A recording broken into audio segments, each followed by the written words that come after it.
Hello viewers, আসসালামু আলাইকুম। সবাই কেমন আছো? আশা করি ভালো আছো, আমিও ভালো আছি আলহামদুলিল্লাহ। বন্ধুরা, আজকে আমাদের নকশি পিঠা বানাবে। তার জন্য চালের গুঁড়োগুলো সিদ্ধ করে নিয়ে এখন হাতে ভালো করে ডলে নিচ্ছে।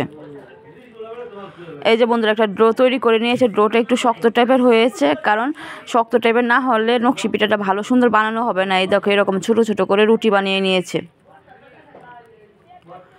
এই যে একটা রুটি নিয়েছে, রুটিতে তেল ভরিয়ে নিয়েছে খেজুর কাটার সাহায্যে নকশিটা এঁকে নিচ্ছে। এই দেখো বন্ধুরা, কত সুন্দর করে নকশা আঁকিয়েছে। একটা শোন নিয়েছে কিংবা মুসনা নিয়েছে, তোমরা যে যেটাই বলো, তার সাহায্যে দাঁতগুলো কেটে নিচ্ছে। বন্ধুরা, এই পিঠাটা সচরাচর কোনো জেলাতেই হয় না, আমাদের কিশোরগঞ্জ জেলায় বেশি হয়। এই পিঠা বানাতে যতটা কষ্ট হয়, যতটা সময় ব্যয় হয়, খেতে ততটাই মজা। এই পিঠাটা আমাদের মুসলমানি কিংবা বিয়েতে এই পিঠাটা লাগবেই। জামাই যদি আসে, নতুন জামাই, তাদের সামনে এই পিঠাটা দিবেই। এই দেখো কত সুন্দর করে নকশা আঁকাচ্ছে, মনের মাধুরী মিশিয়ে পিঠাটা বানাচ্ছে। এই পিঠাটা তেলে ভেজে শিরা দিয়ে খেতে হেব্বি মজা। এই পিঠা ছাড়া আমাদের চলেই না। এই দেখো এক এক করে সাজিয়ে রাখছে পিঠাগুলো, কত সুন্দর করে নকশা আঁকাচ্ছে। এই দেখো আমার মিসবাও সবার সঙ্গে তাল মিলিয়ে পিঠা বানাচ্ছে। বন্ধুরা, মিসবা এই পিঠাটা দেখে হতভম্ব হয়ে গেছে। এই পিঠাটা তো কোনোদিন দেখেনি, নানি বাড়ি এসছে, সেই দেখে এই পিঠা।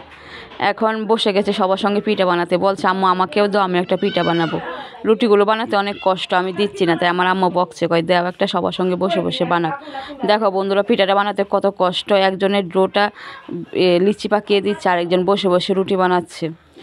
এই পিঠাটা খেতে কিন্তু অনেক মজা। তোমরা কিন্তু একদিন অবশ্যই বাড়ি বানিয়ে খাবে। মার মন তো সব ধরনের পিঠা খাইয়েছে, এই পিঠাটাই বাকি ছিল, তাই বলছে কি এটা বানাই, এটাও খেয়ে নাও। দেখো মিসবা কিন্তু অনেক সুন্দর করে সবার সঙ্গে তাল মিলিয়ে পিঠা বানাচ্ছে, পারুক বা না পারুক, কি করে বসে আছে। এই যে একটা কড়াই বসিয়ে দিয়েছি, এখন কড়াইটা ভরে তেল দিবে, পিঠাটা ভেজে নিবে। তেলটা গরম হতে থাকুক, তোমাদের আমি পিঠাগুলো দেখাই। দেখো বন্ধুরা, কত সুন্দর নকশি আঁকিয়েছে। একজন এক এক ধরনের পিঠা নকশি আঁকিয়েছে। পিঠাগুলো অনেক মজা, মুখে দিতে মুচমুচ করে। এই দেখো তেলটা গরম হয়ে গেছে, পিঠাগুলো দিয়ে দিচ্ছে। বন্ধুরা, তোমরা কে কে পিঠা খেয়েছো বা তোমাদের এলাকায় বানাই কিনা অবশ্যই কিন্তু কমেন্টস করে জানাবে। ভিডিওটা শেষ অবধি দেখবে, ভালো লাগলে লাইক কমেন্ট শেয়ার করবে। এই দেখো কড়াই ভরে দিচ্ছে, কি সুন্দর করে বলো করছে।